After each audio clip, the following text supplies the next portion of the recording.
Zero. आज हम लोग का जो क्वेश्चन बैंक है उसका क्वेश्चन नंबर से पहले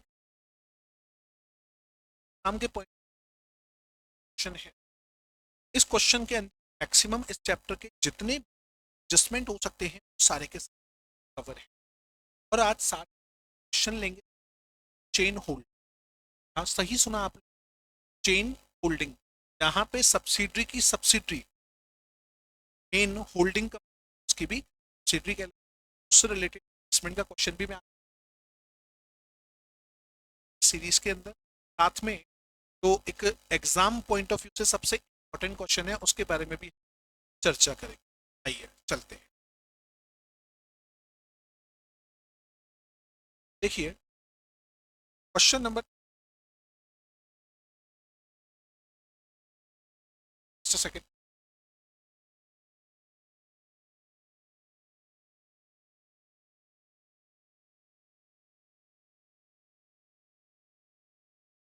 देखो क्वेश्चन क्या बोल रहा है। On 31,000 balance sheet of H limited S limited as follow. यहाँ पे दे रखा है एच और एस, यहाँ पे नाम पिस्ता और महान, ये तो हो सब्सिडरी का। यहाँ पे हमें नॉन करंट एसेट का है इन्वेस्टमेंट इन एस लिमिटेड 12,500। मतलब जो ये बैलेंस शीट आप लोगों को आफ्टर अक्वाइजेशन सेपरेट बैलेंस शीट पहले से ही यहाँ पे इन्वेंट्रीज आपको ट्रेड रिसीवेबल बताया, लेकिन इसके अंदर एक और मेंशन कर रखा है टू एस लिमिटेड। मतलब आपस में दोनों ट्रांजेक्शन हुए हैं इंट्रा कंपनी ट्रांजेक्शन। इंट्रा के अंदर सॉलिडेटेड स्टेटमेंट बना कर देते हैं। अगर ये ट्रेड रिसीवेबल इंक्लूडेड है तो सामने वाले के ट्रेड पेबल के अंदर इंक्लूड, तो कंसोलिडेटेड स्टेटमेंट से दोनों को जो अमाउंट है उसे हम लोग कर देते हैं। तो नॉर्मल क्लासेस के अंदर मैं वो बता चुका हूँ related company. Cash and cash equivalent की वैल्यू, इक्विटी शेयर कैपिटल आपको दे रखा, other equity, current liability, trade payable आपको यहाँ पर फर्क है। सामने वाले ने पेमेंट कर दिया है, चेक दे दिया है, लेकिन चेक है ट्रांजिट के अंदर, इसलिए एक ने तो लेस कर रखे हैं क्योंकि उसके पास अभी चेक पहुंचा नहीं है। जिसने पे किया है उसने चेक पे कर दिया तो उसने केवल 150, उसका सीधा का सीधा इफेक्ट शीट में देख। तो पहले भी बातचीत कर चुके हैं कि इस तरीके के जब क्वेश्चंस होते हैं तो उसका कंसोलिडेटेड शीट में क्या इफेक्ट आएगा, उसका बेस्ट एग्जांपल है इंपॉर्टेंट क्वेश्चन की कैटेगरी आपका। देखिए अब यहाँ पे सबसे इंपॉर्टेंट जो एडिशनल इन्फॉर्मेशन दे रखी है उसमें क्या, on 1/4/2000 limited issue and subscribe capital 750 shares fully balance of 7,500 on that date H Limited acquire 8% share of issuing the share of। ये जो ऊपर बैलेंस शीट दे रखी 4/2025 की, जबकि क्वेश्चन के डेट ऑप्शन है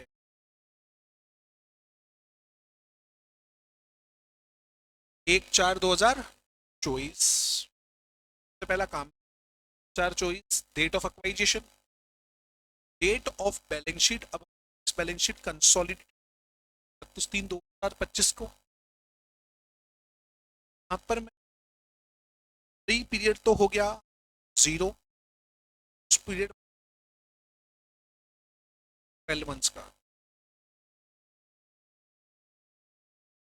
इनकम शेयर 80% जिसके लिए परचेज कंसीडरेशन का 12,000 एनसीआई की वैल्यू हम लोग देखेंगे क्वेश्चन में किसके अकॉर्डिंग इसकी बात करें 20। अब क्वेश्चन में बोला गया एग्री सेट्स ऑन 1000 8750 1250 हैविंग फेयर। अगर मैं यहाँ पे मुझे P के अंदर 700 एंट्री 1250 750, जब भी एक कंपनी किसी दूसरी कंपनी को अक्वायर कर रही है तो जितनी भी एसेट्स है और जितनी भी liabilities हैं उसको हम लोग फेयर, उसके कारण और 700 साथ में बोल रखा है द रेट सेशन ऑन 10%। ये बेसिकली बात, जब भी सेशन की परसेंटेज दे रखी होती है तो इसको हमेशा पोस्ट प्रॉफिट में डिडक्ट करना हो, जितना भी गेन हुआ है उसके ऊपर डेप्रिसिएशन को। No problem. NCI was valuated as per share value. NCI का कैलकुलेशन कैसे लिया गया है? एनसीआई को कैलकुलेट किया गया है पर शेयर के भी, that is taking purchase consideration paid. इस क्वेश्चन के अंदर सर्च के अकॉर्डिंग करना है, इसके अंदर कैलकुलेशन करना पड़ेगा। सबसे पहला सीआई की पाइजिएशन डेट, सीधा का सीधा एक कंसेप्ट लूंगा 10,180% की वैल्यू चाहिए अब 20% की, बताइए कितना आएगा?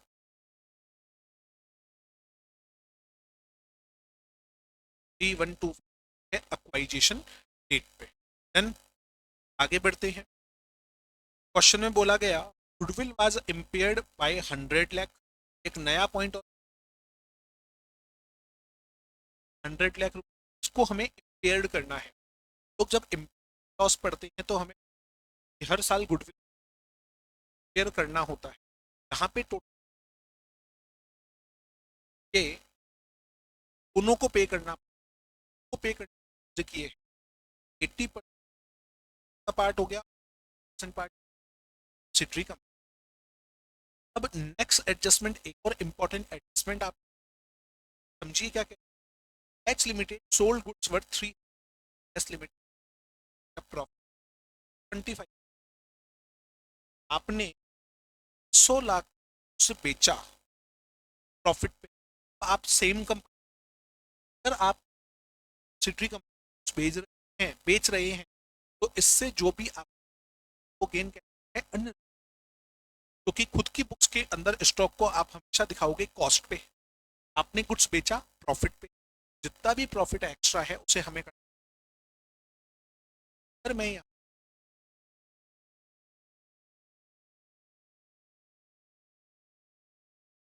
On stock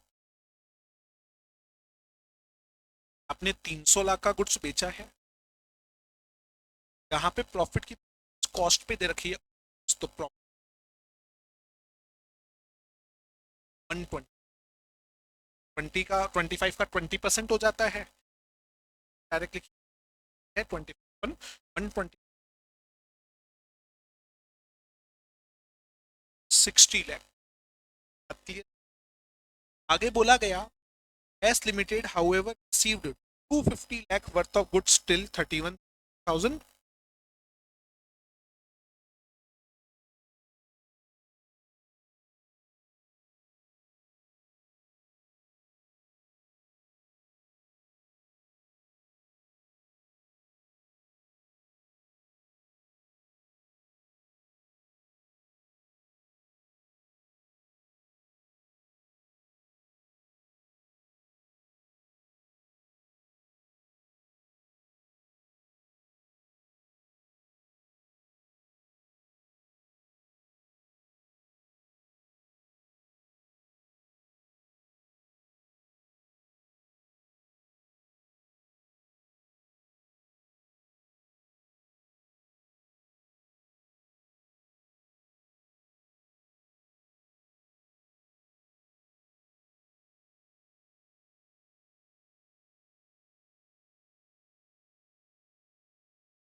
now the proper audio.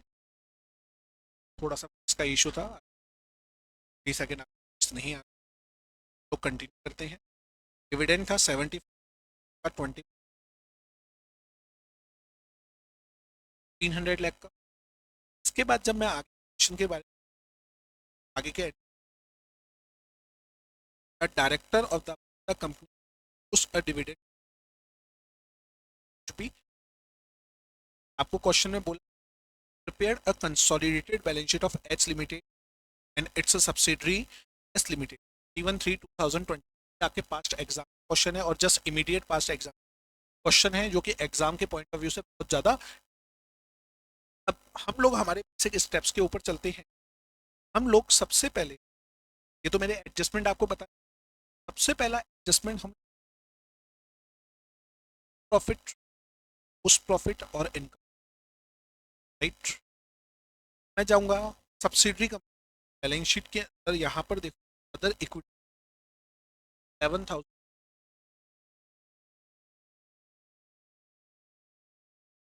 की दे रखी।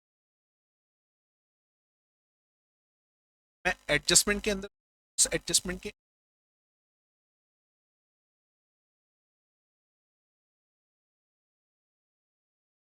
On 1/4/2000 S limited issued and subscribe capital 7 shares of 10 fully and balance of 70 it's other मतलब प्री का पूरा अगर मैं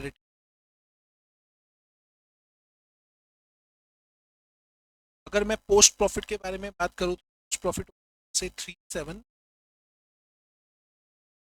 इस साल हमने 1500 का, मैं वापस से डिविडेंड के ऐड कर दूंगा 100 का। एडजस्टमेंट इसके बारे में बात की है। टोटल अगर मैं करंट का तो टोटल 5। अब अगर क्वेश्चन के किसी भी तरीके टाइम एडजस्टमेंट होता है तो उसे अप्लाई, इस क्वेश्चन के अंदर एडजस्टमेंट गिवन उसे अप्लाई। अब मैंने देखा पॉइंट नंबर 2 के अंदर लोगों को था और इन्वेंट्री के अंदर लॉस हो रहा था 700। सबसे पहले गेन ऐड किया, इसके बाद मैंने का लॉस लेस किया। अब जो करंट एसेट्स है इसका रिवर्सल दिया जाता है पोस्ट प्रॉफिट में, यहाँ से तो लेस हो गया और यहाँ,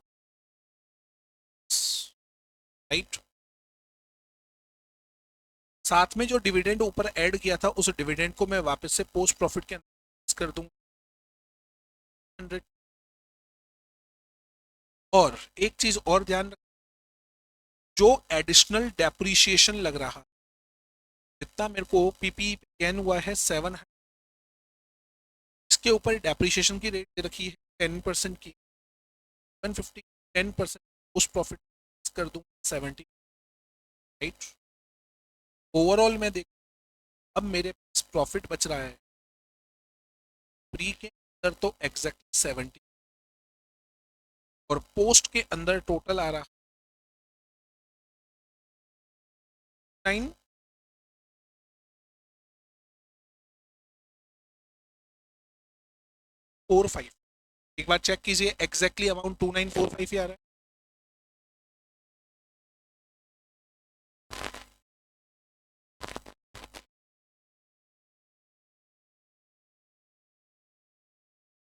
जब मैंने इसका टोटल किया तो 945 नहीं आ रहा ही है।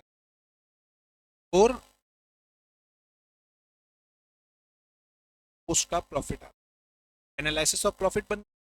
वैसे तो डायरेक्टली लोग परचेज कंसीडरेशन के गुडविल निकालते थे, लेकिन वो तभी किया जाता है जब नेट एनसीआई की वैल्यू नेट एसेट्स के अकॉर्डिंग कैलकुलेट की जाए। यहाँ पर मुझे इससे पहले मुझे निकाल नेट एसेट्स की वैल्यू, कौन सा concept, share capital of subsidiary company, क्योंकि हमें क्वेश्चन के अंदर पहले से ही दे रखी 70 प्लस पूरा का पूरा प्री प्री प्रॉफिट है नेट एसेट्स की 3000। देन मैं निकालूंगा, या तो मुझे गुडविल होगी जे गेन ऑन बार्गेन परचेस होगा। सबसे पहले लिखूंगा परचेस कंसिडरेशन, हमने पे किया है 12,500 का, प्लस मैं कर दूंगा इसके अंदर एनसीआई की वैल्यू 3125, इसमें से मैं लेस कर दूंगा नेट असेट्स की वैल्यू 15। जैसे ही मैंने लेस किया तो मेरे पास आई गुडविल 625, राइट। आप क्वेश्चन बैंक के सॉल्यूशन के अंदर भी चेक कर सकते हैं, थोड़ा सा मेथड चेंज किया हुआ मिलेगा आप लोगों को हमारे क्वेश्चन बैंक के अंदर, अदरवाइज पूरा का पूरा क्वेश्चन आपको सेम मिलेगा। एनालिसिस ऑफ प्रॉफिट में आपको कहता हूं आपको लिटरली बनाना है, राइट। यहाँ पर टोटल मेरी वैल्यू आ रही है 600। यहाँ तक सभी को एक, यहाँ तक किसी को किसी भी का डाउट नहीं है। अब मैं आगे बढ़ता हूँ। जैसे ही मैंने गुडविल निकाल ली, अब मैं कैलकुलेट करूंगा NCI on balance sheet date.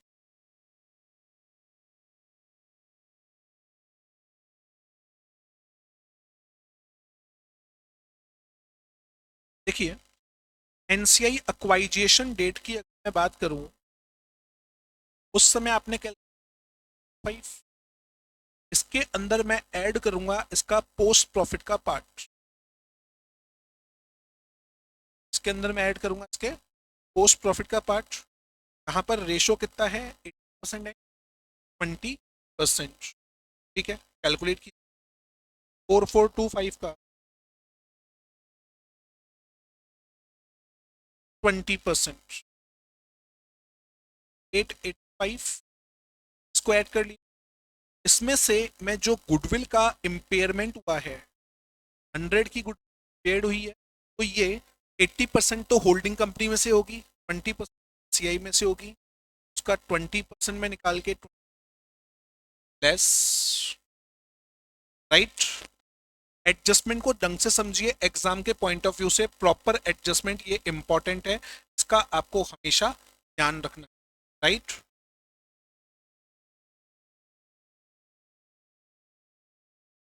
हम लोगों ने सीआई की एनसीआई की टोटल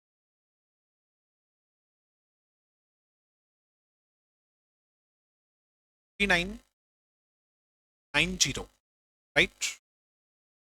आगे बढ़ते हैं। अब हम लोग निकालेंगे कंसोलिडेटेड रिजर्व्स।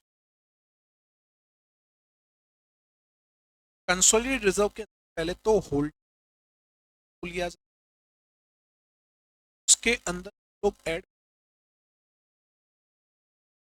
पोस्ट प्रॉफिट को ऑफ सब्सिडरी। सब्सिडरी लिमिटेड का पोस्ट प्रॉफिट था 4425 का 20% लूंगा,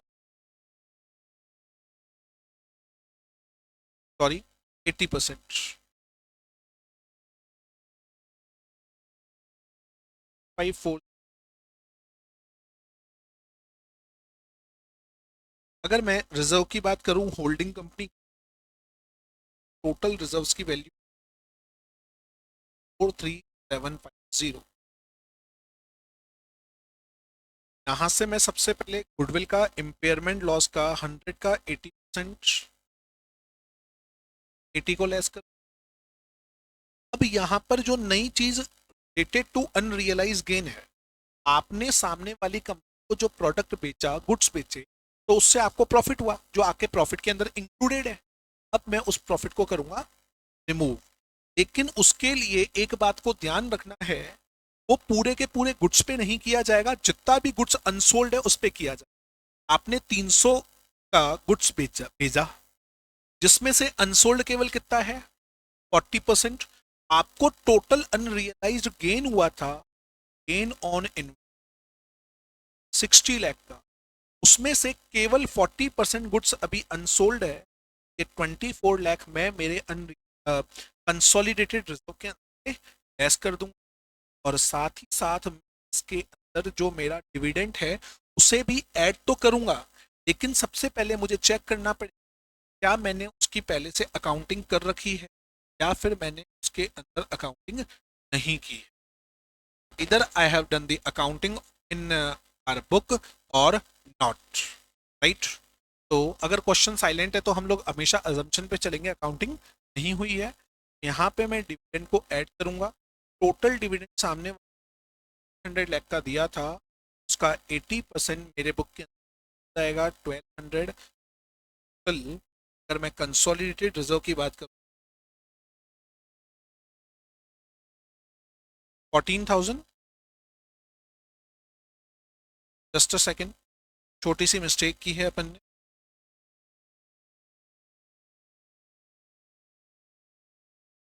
एक सेकेंड वेट की।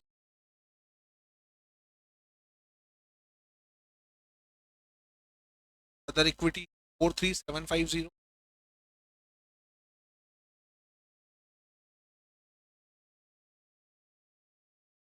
टोटल कितना आया 48,100। और यहाँ पे अपन ने अजम्पशन फॉलो की, डिविडेंड नॉट अकाउंटेड येट। अभी तक डिविडेंड की कोई अकाउंटिंग नहीं हुई है, ये मैं अजम्पशन के साथ यहाँ पर चल रहा हूँ। यहाँ तक सभी को ओके, सभी को क्लियरिटी है। नेक्स्ट, अगर मैं आगे बढ़ूं इसी क्वेश्चन को लेकर के, सबसे पहले अब मैं देख कंसोलिडेटेड पीपी की वैल्यू कितनी दिखाई जाए।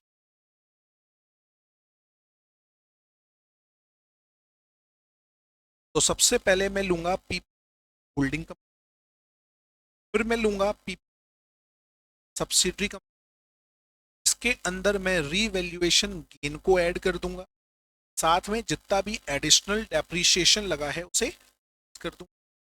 एडिशनल डेप्रिसिएशन लगा 75 का, गेन हुआ था 750 का। उसके बाद अगर मैं पीपी के, इसकी है 20,000, इसकी है 23,000, टोटल कीजिए आएगा। ये टोटल आपका आ रहा है 35,170। डन।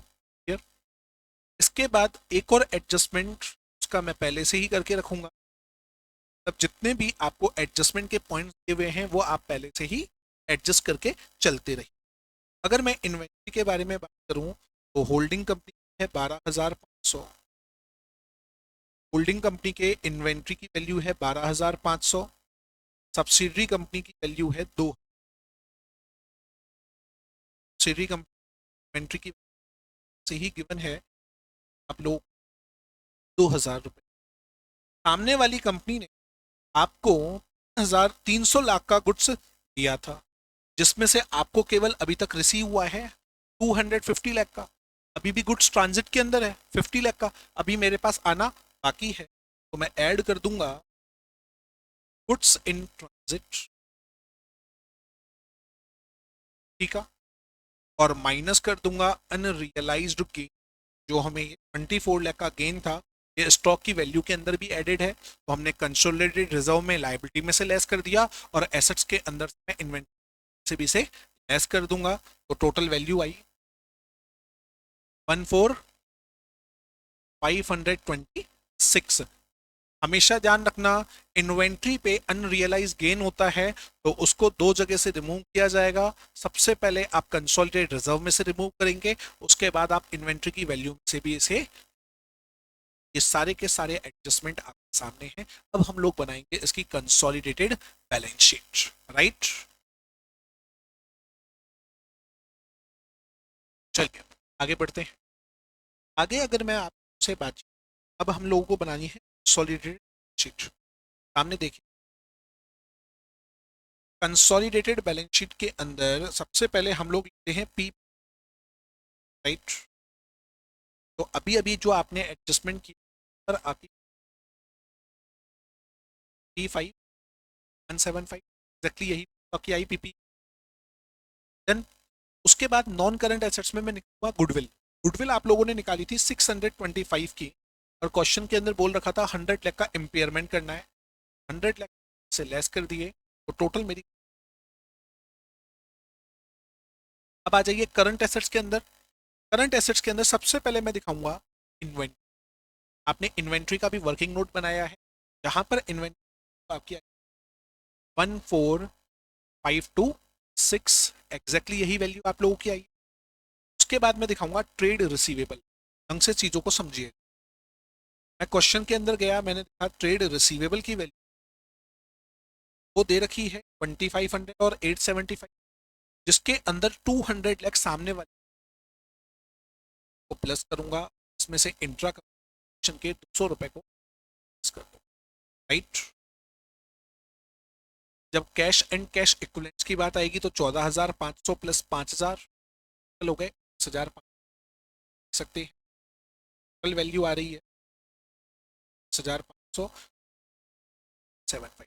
अब मैं यहाँ पे एक चीज और ऐड करूंगा, क्योंकि अपन ने अजम्पशन पे चले हैं, डिविडेंड की अकाउंटिंग नहीं हुई है। यहाँ पे मैं रिसीवेबल 1200 आपका जो टोटल है 72901 पे आएगा 7410। अगर डिविडेंड की अकाउंटिंग हम अजम्पशन पे चलते की हो गई है, तो न तो मुझे उसको कंसोलिडेटेड रिजर्व के अंदर ऐड करने की रिक्वायरमेंट थी, और ना ही उसे मुझे एसेट्स के अंदर ऐड करने की रिक्वायरमेंट।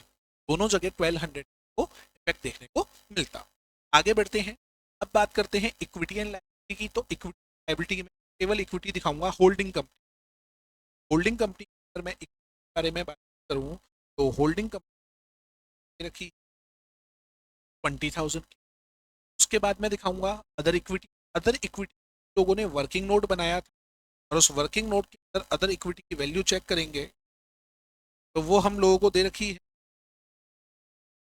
4886। लेकिन जो ये मेरा सॉल्यूशन है उसके अंदर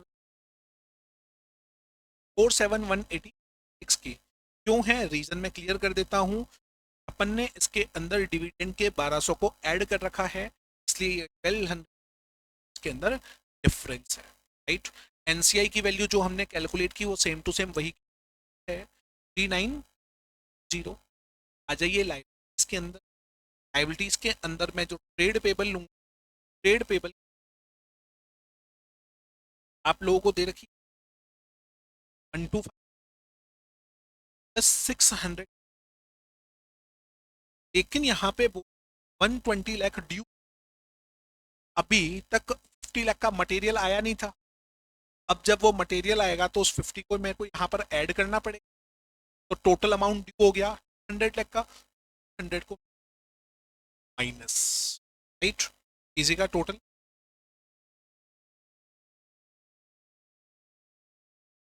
तो हमारी कंसोलिडेटेड बैलेंस शीट है 1250 प्लस 625। जो गुड्स आने वाला है वो है 50 लाख का। दोनों के बीच के अंदर डिफरेंस है 100 लाख। एक्स्ट्रा कंप्लीट से ऐड कर दिया तो 75, और यही शीट कंप्लीट का टोटल 740 1200 ऐड किया, और उसे हमने यहाँ पर नीचे भी ऐड कर दिया। बात यहीं पे खत्म। अब आपने क्वेश्चन का लास्ट पॉइंट अगर देखा हो, तो लास्ट पॉइंट के अंदर हम लोगों को बोल रखा था ये प्रपोज डिविडेंड है। तो प्रपोज डिविडेंड को बैलेंस शीट में कहीं नहीं दिखाते हैं, उसको हमेशा दिखाया जाता है एज अ कंटिंजेंट लायबिलिटी।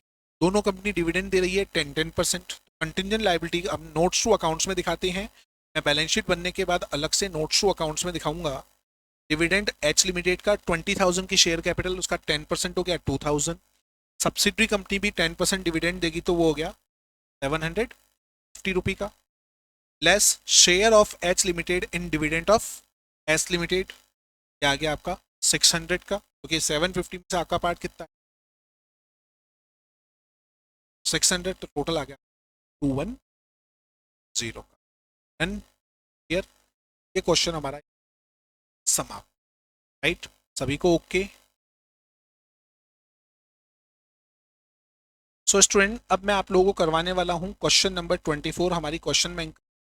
जैसा कि आप जानते हैं कि हम आपको अभी वही क्वेश्चन करवा रहे हैं जो एग्जाम के पॉइंट ऑफ व्यू से काफ़ी इंपॉर्टेंट है, और कुछ क्वेश्चंस करते ही उसका पूरा का पूरा चैप्टर आपका हो जाए। मैं आप लोगों को अभी क्वेश्चन करवाऊंगा, question number 24, I think question number 24 ही है, जो कि रिलेट करता है चेन होल्डिंग से।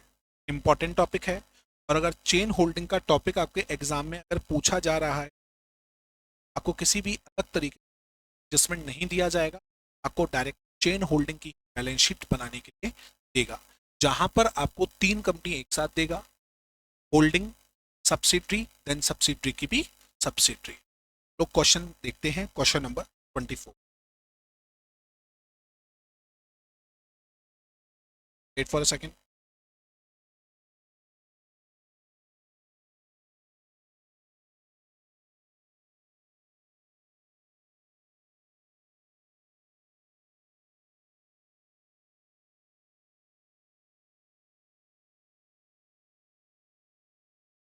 चलिए देखिए क्वेश्चन नंबर 24 आपसे क्या कह रहा है। The balance sheet of Janvi Isha limited, Tanisha limited as on 31/3/2024 are given. Non current assets आप लोगों को बता रखे, कहाँ पे आपको 10 लाख की, 100 लाख की, 140 लाख। इन्वेस्टमेंट की बात करें तो यहाँ बोल रहा है 16 लाख शेयर्स ले रखे हैं ईशा लिमिटेड ने 170 के, वैल्यू बता रखी है परचेज कंसिडरेशन की। यहाँ पे 1200 लाख शेयर ले रखे, 140 लाख रुपए। ये 140 लाख यहाँ पर आएंगे, तो छोटा सा एक चेंज कर दीजिएगा 140, और एक बार बैलेंस शीट का टोटल चेक कर लीजिए।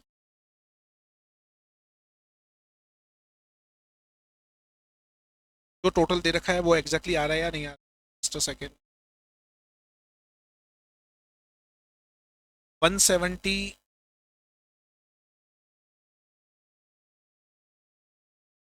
यहाँ का टोटल चेक कीजिए एक बार।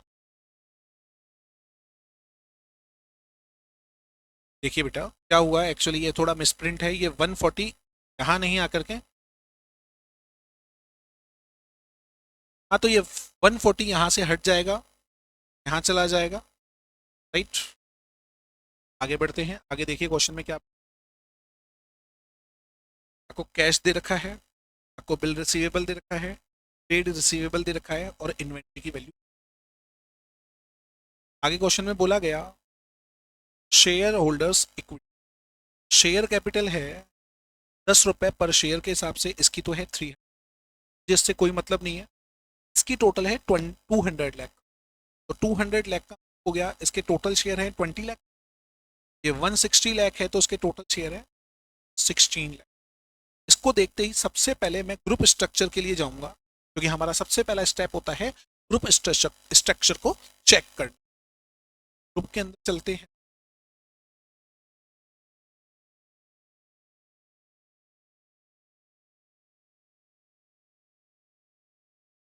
जानवी ने ईशा लिमिटेड के अंदर इन्वेस्टमेंट कर रखा है टोटल 16 लाख शेयर्स का। जानवी लिमिटेड ने इन्वेस्टमेंट कर रखा है ईशा लिमिटेड 16 लाख शेयर्स। ईशा के टोटल शेयर्स हैं 20 लाख, 20 लाख में से आपने 16 लाख शेयर ले रखे हैं, तो आपके पास होल्डिंग होगी 80% की, तो आपका एनसीआई हो गया 20% का। ये जानवी और ईशा का रिलेशन है। अब ईशा ने तनीषा के अंदर इन्वेस्टमेंट कर रखा है टोटल 140 लाख का, कितने शेयर्स पे, 12 लाख के अंदर। ईशा ने इन्वेस्टमेंट की तनीषा के अंदर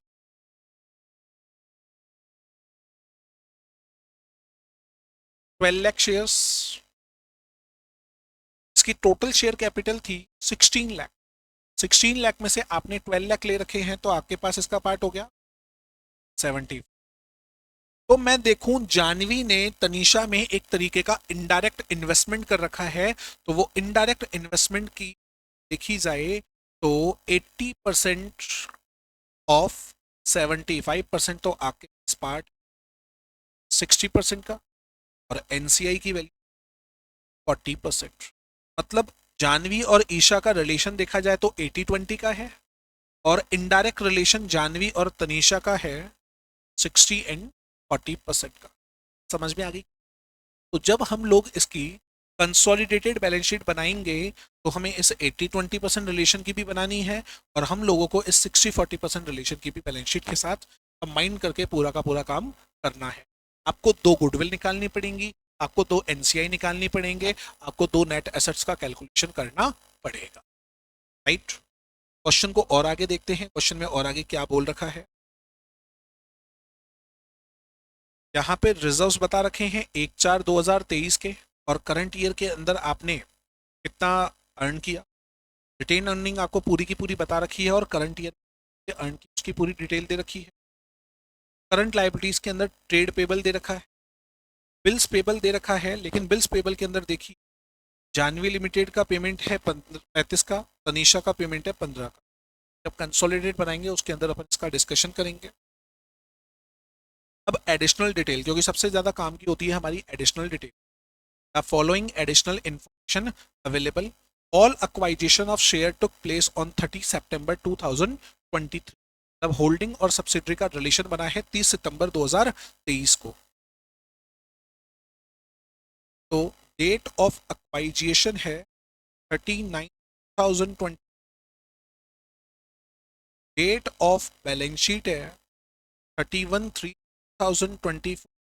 तो प्री का पीरियड हो जाएगा, साथ में उसका पीरियड हो जाएगा 6 मंथ्स का और ये भी 6 मंथ्स का। राइट, इतना देखते ही सबसे पहला मेरा एक ही काम होता है, मैं बनाऊं एनालिसिस ऑफ। अब आपको इस क्वेश्चन के अंदर जानकारी मिल चुकी है, दो कंपनी को, मेरे को दो कंपनियों के एनालिसिस ऑफ प्रॉफिट अलग अलग बनाने पड़े। पहले मैं बात कर लेता हूं ईशा लिमिटेड के बारे में। ईशा लिमिटेड के बारे में जब अपन बात कर रहे हैं, यहां पर देखिए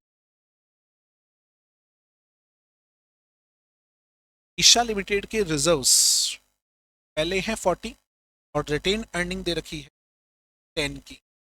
40 और 10 50, ये कब के हैं? 1/4/2023 के हैं। तो प्री पोस्ट टोटल, मैंने यहाँ पर रिजर्व्स को और रिटेन अर्निंग को दोनों को कर दिया है कम। टोटल प्री के हैं 50 के। कैसे आया 50? 40 + 10 50। करंट ईयर के अंदर जो भी अर्न किया वो पोस्ट का पार्ट है, ये 10 और ये 20। करंट ईयर में अर्न किया हम लोगों ने 30। ओवरऑल हो गया हमारे पास टोटल रिजर्व। मैं यहां पर सबसे पहले अप्लाई करूंगा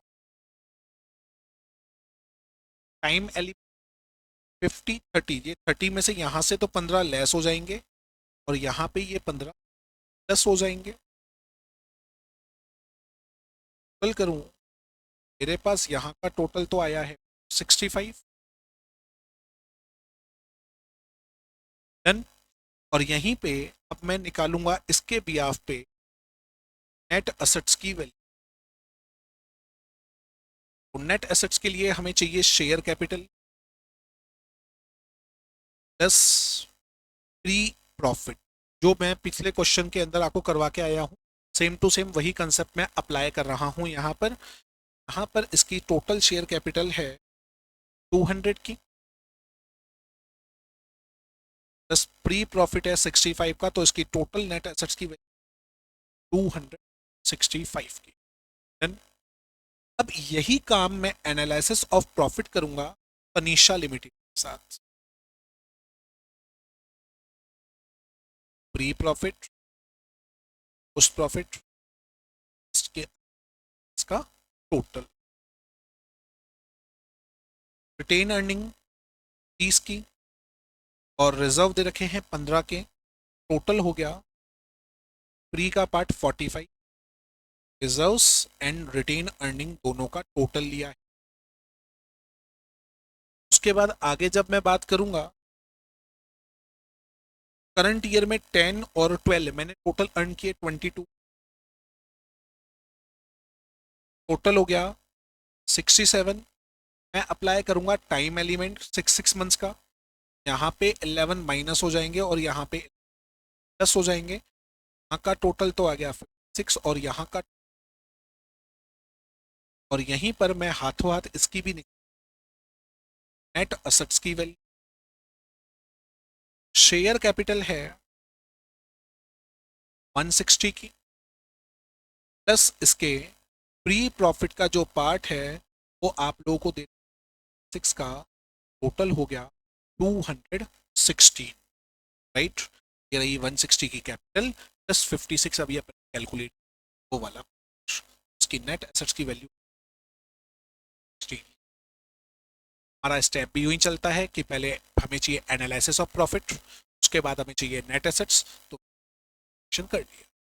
अब मैं बातचीत करूंगा सबसे इंपॉर्टेंट चीज एनसीआई, ईशा की अलग, अनीशा की। पहले चेक करो क्वेश्चन के अंदर नेट एसेट्स की कैलकुलेशन को कैसे किया जाए। अगर नेट एसेट्स के एनसीआई का कैलकुलेशन कैसे करना है, नेट एसेट्स के अकॉर्डिंग या फेयर वैल्यू के अकॉर्डिंग, उसी की बातचीत करते हैं। क्वेश्चन में आगे बोला गया है the parent company had chosen the major NCI at fair value quoted on market price. इसके अकॉर्डिंग करना है, मार्केट प्राइस के अकॉर्डिंग, मतलब जो पिछले क्वेश्चन में कहा था वही का वही दोहराना पड़ेगा।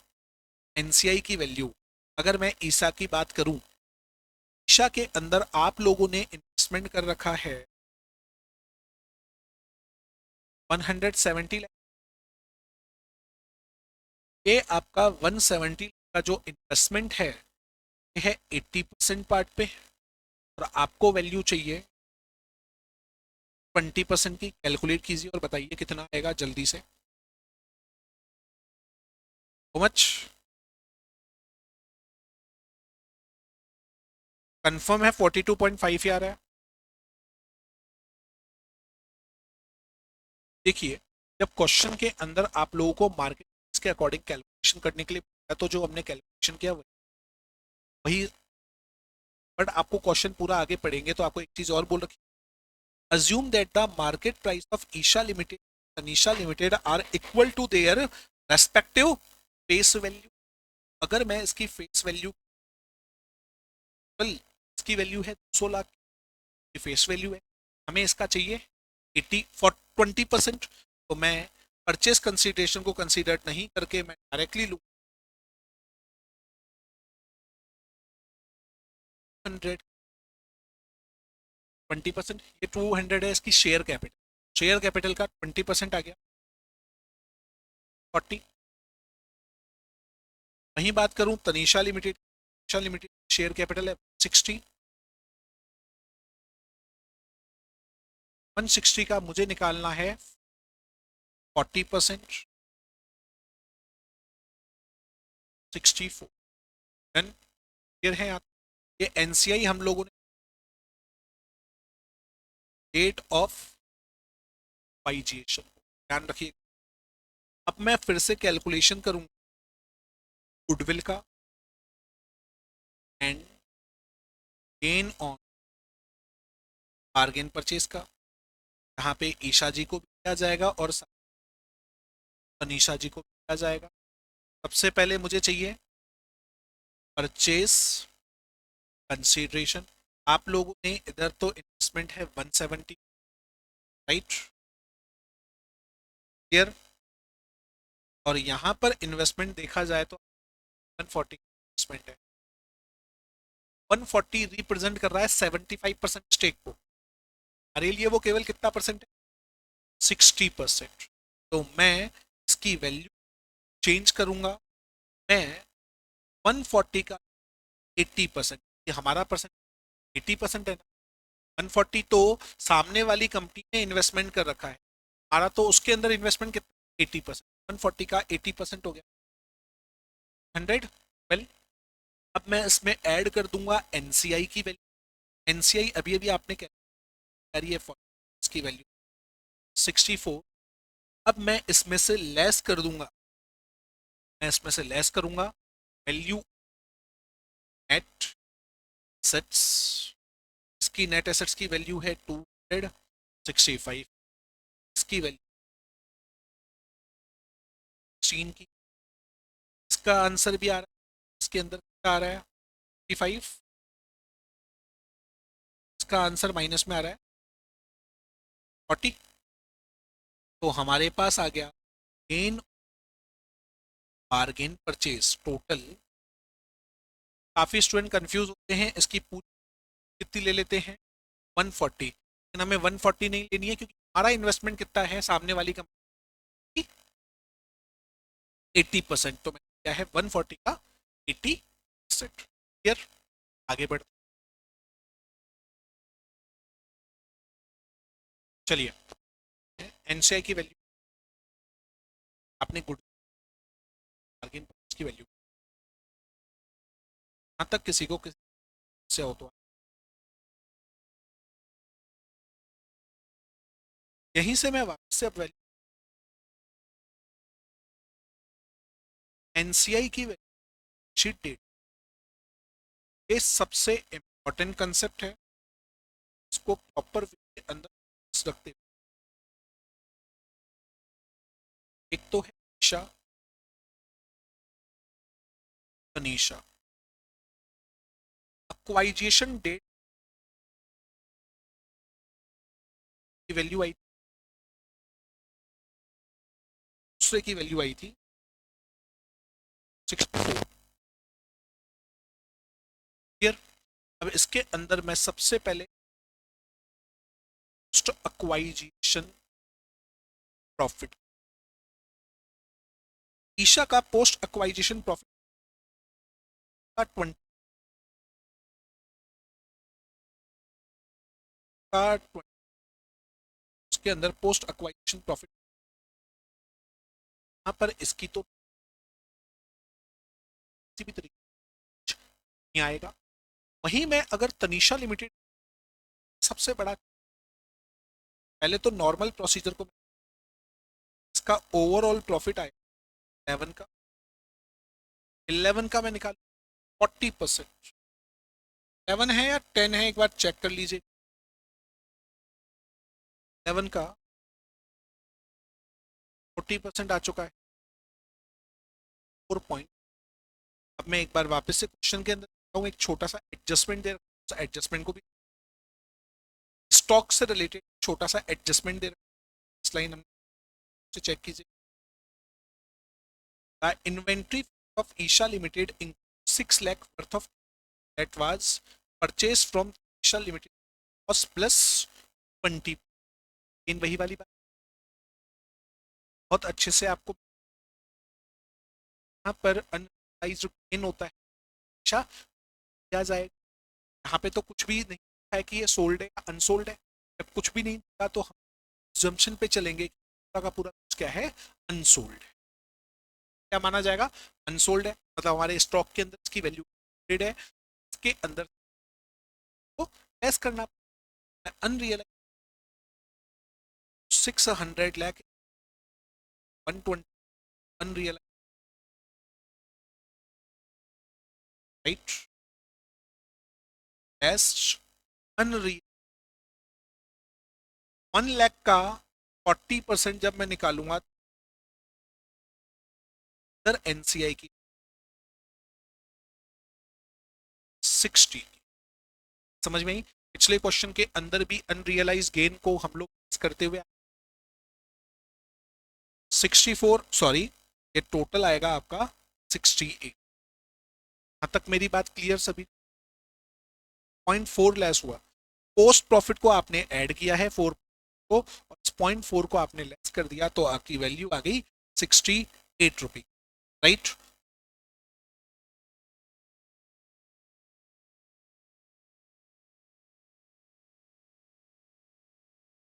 यहां तक कोई समस्या,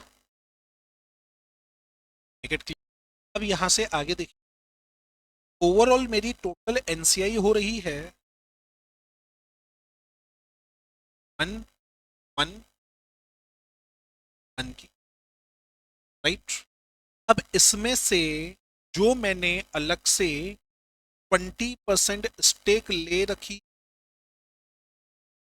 तनीषा के से कर दूंगा, हमने टोटल 140 का इन्वेस्टमेंट कर रखा है, सो 140 में से मैं 20% निकाल 20 ताकि डबल कैलकुलेशन का कोई एरर ना हो, उससे लेस कर दूंगा कल एनसीआई की शीट डेट 80। डन। उसके बाद हम लोग कैलकुलेशन करेंगे कंसोलिडेटेड रिजर्व की। आगे बढ़ूं फिर से कर लेता हूं क्लियर। इस बात का हमेशा ध्यान रखना, सामने वाले के अंदर आपका 20% स्टेक नहीं है, उसको एनसीआई की वैल्यू से हमें लेस 140 का टोटल इन्वेस्टमेंट का 20% निकाला तो 8 पार्ट, टोटल एनसीआई की वैल्यू 80। अब कंसोलिडेटेड रिजर्व के बारे में बातचीत करूं आप लोगों से। हाँ देखिए, पहले तो मैं लूंगा होल्डिंग कंपनी। होल्डिंग कंपनी का ओवरऑल अगर देखा जाए 70 20 50 30 का सारा कंबाइंड हो जाएगा। टोटल किया इसका आया 170, राइट। इसके अंदर मैं ऐड करूं पोस्ट प्रॉफिट ईशा का 15 आपने कैलकुलेशन किया उसका लूंगा। मैं पोस्ट प्रॉफिट ऐड करूंगा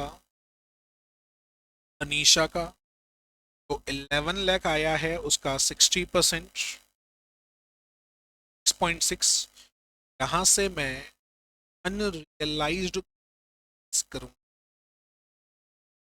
अनरियलाइज गेन था 1 लाख का, उसका 60% हो गया 6। आइए टोटल कंसोलिडेटेड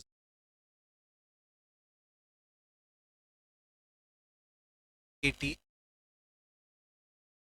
शीट बनाऊंगा तो उसके अंदर एनसीआई के कंसोलिडेटेड रिजर्व 88 के दीजिएगा। चलिए आगे बढ़ते, अब हम लोग बनाएंगे इसकी बैलेंस शीट, जो सबसे इजीएस्ट काम, एक काम है। चलिएगा देखिएगा, अब जब मैं इसकी बैलेंस शीट बनाने सॉल्यूशन से ही बैलेंस शीट बनवा से देखिए,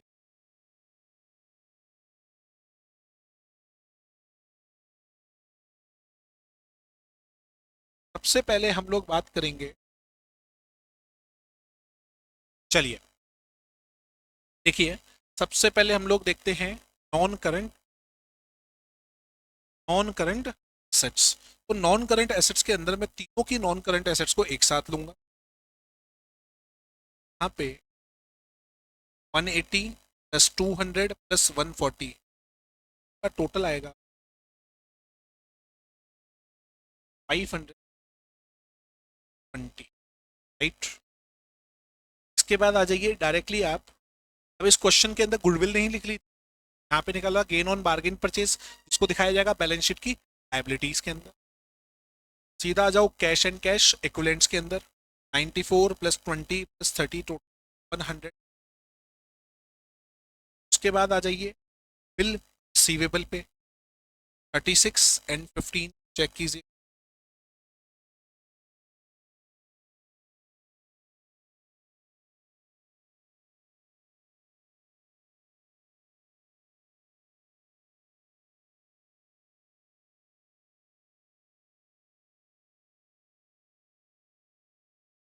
कैश एंड कैश इक्विवेलेंट्स हम लोगों ने 44 दिखा दिया है। इसके बाद मैं आगे की बातचीत करूं इन्वेंट्री की, पेरेंट कंपनी का तो दे रखा है 110 का, साथ में ईशा लिमिटेड का दे रखा है 35 का, जिसके अंदर अनरियलाइज गेन है 1 रुपये का, उसे मैं लेस कर दूंगा, और साथ में तनिषा लिमिटेड का पूरा लिख दूंगा। टोटल वैल्यू हो गई 169 की। इन्वेंट्री के बाद मैं जाऊंगा ट्रेड रिसीवेबल पे, कोई भी चेंज नहीं करना है, 130 30 और 110 टोटल 70 का। सबसे इंपॉर्टेंट है बिल रिसीवेबल को देखना, देखिएगा और समझिएगा। बिल रिसीवेबल, मैं क्वेश्चन की बैलेंस शीट पे वापस से आ रहा हूँ। बिल रिसीवेबल इसके 36 के हैं और इसके 50, तो आप डायरेक्टली 41 का टोटल करें। लेकिन ये इंट्रा कंपनी ट्रांजेक्शन है, यहाँ पे मैंने कहा जानवी लिमिटेड को बिल पे किसे करना, ईशा को, तो 36 माइनस 35 बिल पेबल के, उसके रह गए 1 के, और यहाँ पे तनिषा लिमिटेड के बिल पेबल कितने 15, तो सामने वाली कंपनी जो जानवी लिमिटेड उसके अंदर है 15 के, से मैं 15 को लेस कर दूंगा तो बचेगा निल। तो ओवरऑल बिल रिसीवेबल में कितने के दिखाऊंगा 1 के। और जब बात आएगी बिल्स पेबल की, तो बिल्स पेबल के अंदर भी हम लोग इस 35 को भी लेस कर देंगे, 15 को भी लेस करेंगे, क्योंकि ये इंट्रा कंपनी ट्रांजैक्शन है तो बिल्स पेबल की नहीं आने वाली। आप देख सकते हैं कंसोलिडेटेड बैलेंस शीट के अंदर कि बिल्स पेबल हम लोगों ने शो ही नहीं कर रखे हैं क्योंकि उसकी वैल्यू चुकी है निल, नो बिल्स पेबल, राइट। उसके बाद लोग बात कर लेते हैं रिलेटेड टू, ये तो हमारी एसेट साइड पूरी हो चुकी है। अब मैं आ जाता हूँ लायबिलिटी साइड। लायबिलिटी साइड के अंदर आप लोग चेक कीजिएगा, सबसे पहले तो holding company equity share capital आएगी, 100 लाख दे रखी है, सेम टू सेम वही है। फिर हम लोग लिखते हैं कंसोलिडेटेड रिजर्व्स। कंसोलिडेटेड रिजर्व्स आप लोग चेक कीजिएगा, हम लोगों ने जो टोटल निकाला है वो आया 88 का, वर्किंग नोट में पहले कर दिया। उसके बाद हम लोग वैल्यू लिखते हैं एनसीआई की, उसके बाद हम लोग वैल्यू लिखते हैं एनसीआई की। एनसीआई का टोटल आप लोगों ने रखा है, पहले से ही आया है 83 का। और हम लोगों ने निकाली थी परचेस इस क्वेश्चन के अंदर, गेन ऑन बार्गेन परचेस आप कैलकुलेट, यहाँ पे गुडविल और गेन परचेस निकाला same. Thereafter financial liability में ट्रेडेड पेबल, तो जितनी भी ट्रेडेड पेबल है उनका टोटल कर दिया गया है सामने। ट्रेड पेबल सब्सिडरी शाखा, शाखा तो 408 की, right. Working is very important, balance sheet easily बन जाएगी अगर आपकी वर्किंग पूरी सही है। अनरियलाइज गेन का हमेशा आपको ध्यान रखना है, सबसे इंपॉर्टेंट कंसेप्ट है, इसको हमेशा पोस्ट प्रॉफिट में से लिया जाएगा लेस, इसको हमेशा पोस्ट प्रॉफिट में से किया जाएगा लेस, और साथ ही साथ स्टॉक की से भी लेस किया जाएगा। अगर आपने पोस्ट प्रॉफिट में से लेस नहीं किया है, आप डायरेक्टली एनसीआई में से एनसीआई वाला पार्ट लेस कर सकते हैं, कंसोलिडेटेड रिजर्व के अंदर कंसोलिडेटेड लेस कर सकते हैं, जो कि हम इस क्वेश्चन में किया। अगर मैं 1 लाख पहले से ही पोस्ट प्रॉफिट में से लेस कर देता तो मेरे पास प्रॉफिट ही कितने का होता, 10 का, तो 10 का 40% डायरेक्टली आता 4, तो 64 और 4 टोटल हो जाता 68, और 10 का 60% में डायरेक्ट इधर ऐड करता 6। अनरियलाइज गेन सबसे इंपॉर्टेंट है इस चैप्टर के अंदर, गेन वाला पार्ट सबसे इंपॉर्टेंट है डिविडेंड। और काफी बार एग्जाम के अंदर पीपीई का एडजस्टमेंट भी आपसे पूछ लेता है, जो कि मैंने आपको आज क्वेश्चन नंबर 38 के अंदर भी करवाया कि किस तरीके से एडिशनल डेप्रिसिएशन को रिकॉर्ड किया जाता है, राइट। आज के लिए मैं इतना ही लूंगा, धन्यवाद।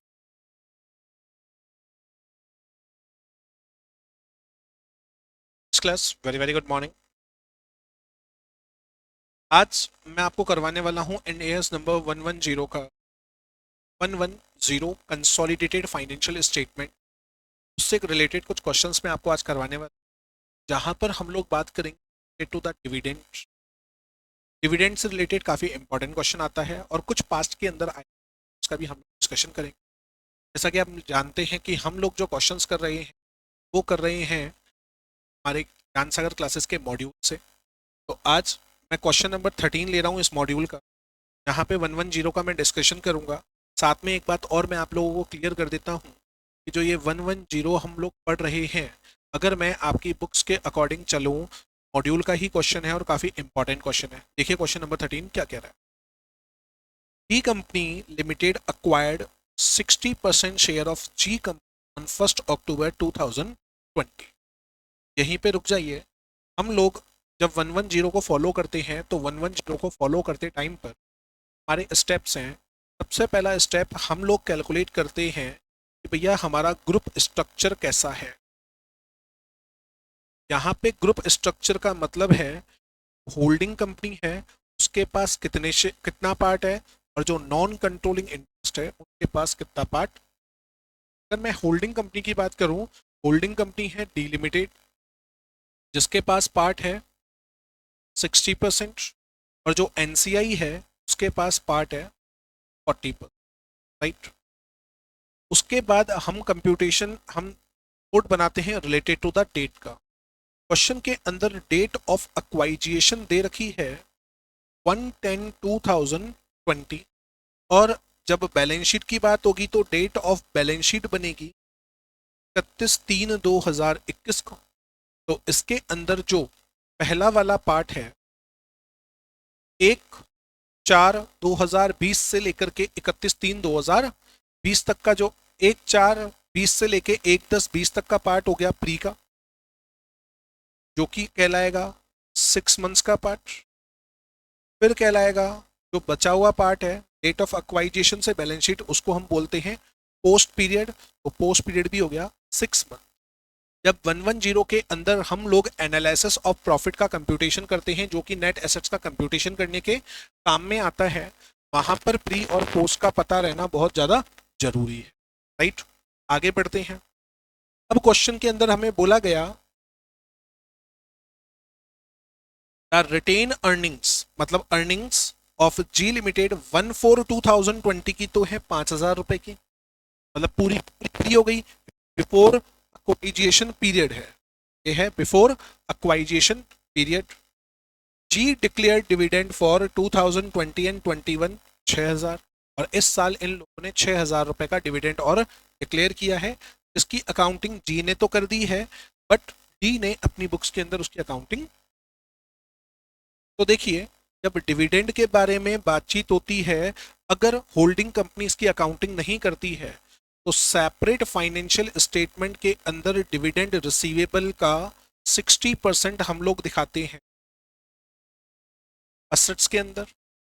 कंसोलिडेटेड फाइनेंशियल स्टेटमेंट के अंदर जो आपका डिविडेंड रिसीवेबल है उसका 60% आप दिखाते हैं कंसोलिडेटेड फाइनेंशियल स्टेटमेंट के अंदर, कंसोलिडेटेड रिजर्व के अंदर।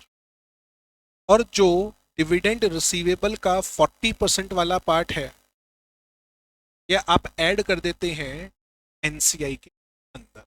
राइट, ये कंप्यूटेशन हम लोगों को करने होते हैं रिलेटेड टू डिविडेंड। आगे क्वेश्चन देखते हैं। The abstract from the balance sheet of D and G as under.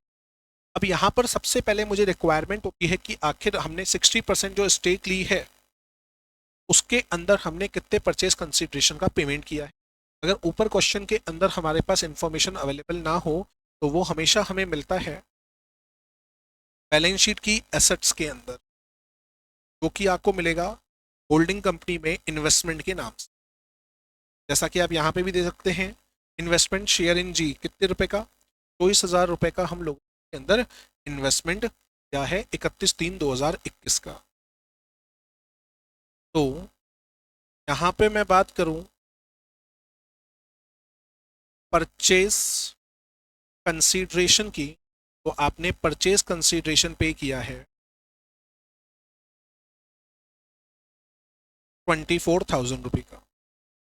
Right, अब सबसे बड़ा स्टेप होता है मुझे कैलकुलेट करना एनालिसिस ऑफ प्रॉफिट, जहां पे मुझे प्री का प्रॉफिट भी चाहिए, वहां पे मुझे पोस्ट का भी प्रॉफिट चाहिए एंड टोटल।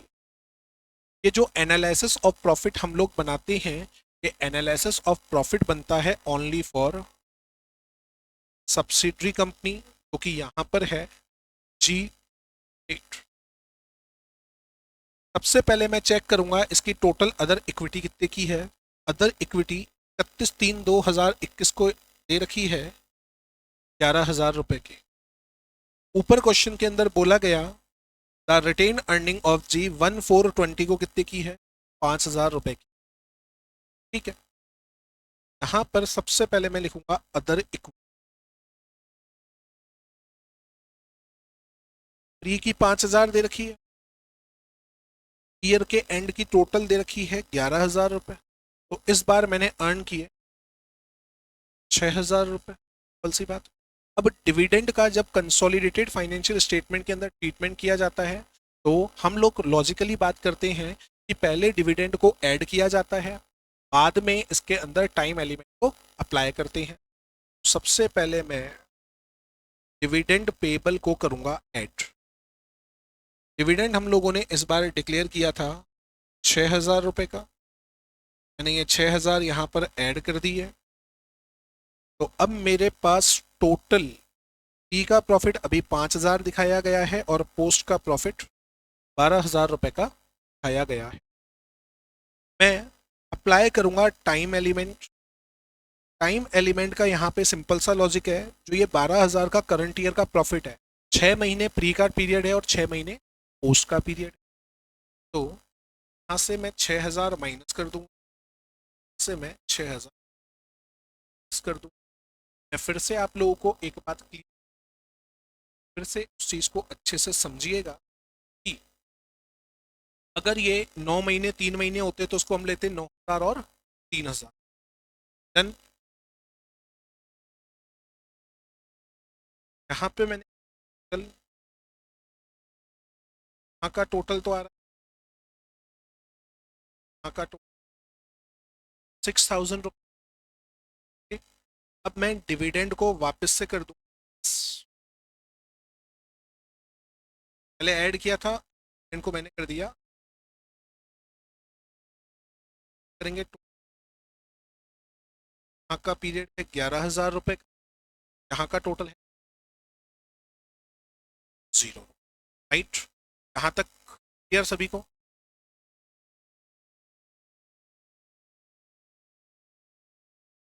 देखिए इसके आगे जैसे ही इसके बाद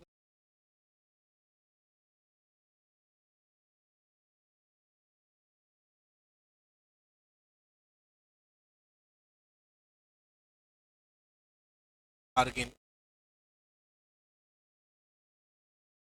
परचेज का,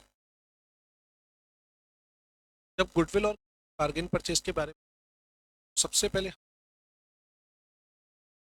परचेज कंसिडरेशन, परचेज कंसिडरेशन हमने राइट कर रखा है, करेंगे सब्सिडरी का शेयर कैपिटल 60% पार्ट, इसकी शेयर कैपिटल 25,000 की, 25,000 का 60% पार्ट, इसमें से हम लेस करेंगे 60% ऑफ प्रॉफिट है 11,000, 11,000 का 60% हो गया 6,600। आंसर आ रहा है पॉजिटिव 24। के बाद हम लोग कैलकुलेशन करते हैं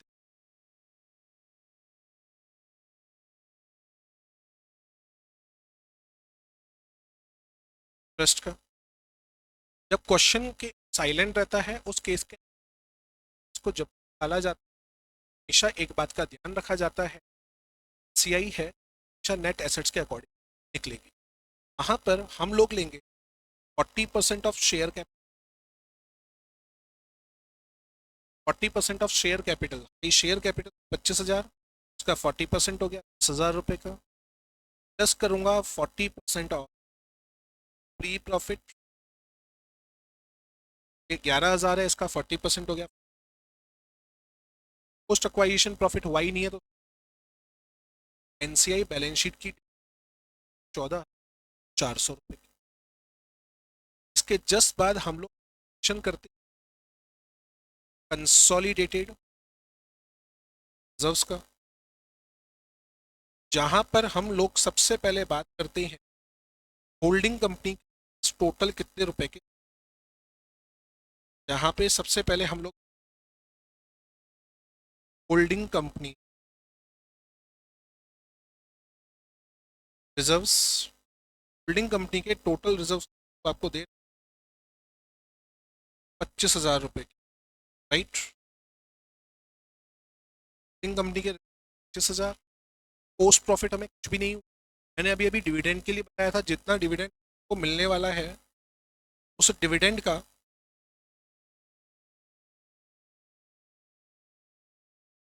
60% कंसोलिडेटेड रिजर्व, 60% कितना, जो 6,000 है उसका 60% में लूँ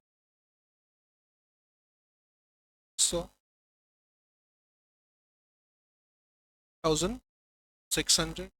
देन यहाँ तक सभी को, इसके बाद हम लोग सॉलिडेटेड बैलेंस हम लोग बात करेंगे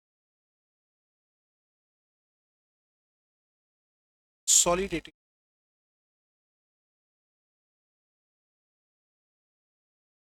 बैलेंस शीट के।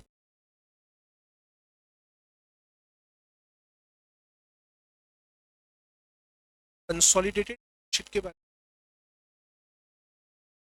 इसके और उन सेट्स के अंदर सबसे पहले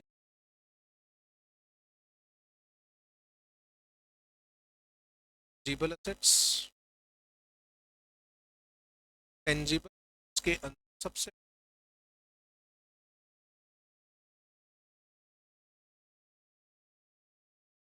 प्रॉपर्टी। इस क्वेश्चन के अंदर आपको किसी क्वेश्चन गेन लॉस नहीं दिया हुआ है। 60,000, 20,000 डायरेक्टली, 90,000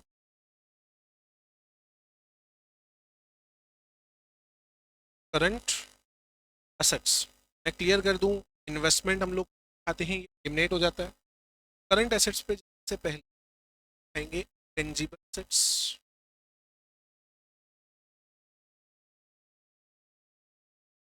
इंटेंजिबल एसेट्स के अंदर सबसे पहले जो आपने वर्किंग नोट में गुडविल का कैलकुलेशन किया है, जो कि उसे दिखाया,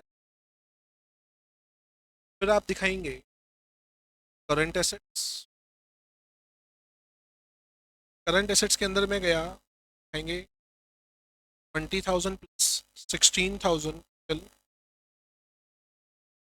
36,000, 1,28,400 हमारी एसेट साइड का total. Thereafter in lab इसके अंदर सबसे पहले शेयर कैपिटल। शेयर कैपिटल केवल दिखाई जाएगी होल्डिंग कंपनी, ना कि किसी subsidiary company. Share capital holding company 50,000 show करूंगा,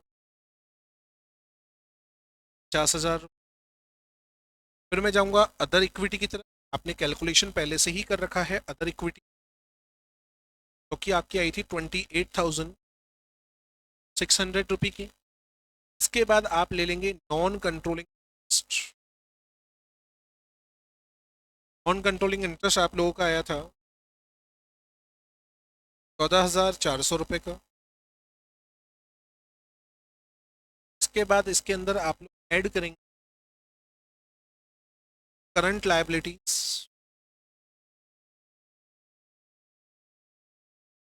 करंट लायबिलिटीज आपको दी हुई 29 और 10 39,000 की। साथ में लिखेंगे अदर करंट लायबिलिटीज, जहां पे आप डिविडेंड पेबल है जो एनसीआई का, उसे शो करेंगे। डिविडेंड पेबल 6,000 का 40% 2,400 कीजिए। टोटल आपका आ रहा है, जस्ट अ सेकेंड। यहाँ पे आपका टोटल आ रहा है 1,34,400 रुपये। आपका डिफरेंस आया 6,000। यहाँ पे मैं एक और क्लियर कर देता हूँ, जो करंट एसेट्स है, आपको जो डिविडेंड मिले, डिविडेंड कैश में जब रिसीव होगा तो आपकी कैश की वैल्यू इंक्रीज होगी। यहाँ पे कैश को दिखाया जाएगा 42,000 रुपये का, 1,34,400 रुपये का। देन